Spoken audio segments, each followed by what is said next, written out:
20, 25 years ago, we really couldn't do a lot about macular degeneration, right? We had wet macular degeneration. And it's interesting you bring in that point because approximately 20 years ago, Philip Rosenfeld presented first time at the ASRS meeting in Montreal about a drug called Avastin. And the next thing we know, that fundamentally changed patients' eyes and humanity for many things. So I think there was this pent up, I would say, demand for drugs and agents, which have been incredibly useful for our patients. But I believe, I always think of as meetings, we're fiduciary to our members. And there's a lot of meetings that have enough about medicines and subgroup analysis, and all those are important.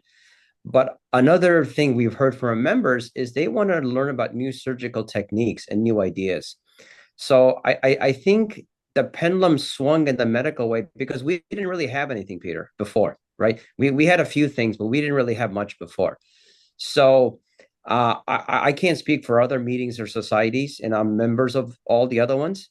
But I do think that, we're the largest, I would think the most important voice in retina that speaks for really globally and not only in the US, that this pendulum shift has been needed because I think, frankly, people have been tired of just hearing about, all these other therapies. And I think they're important, but we need to have a balance. Just like there has to be balance in everything in life, I think that's the balance we're looking for. And one of the other things that Peter, we also have to make our field also attractive to young people.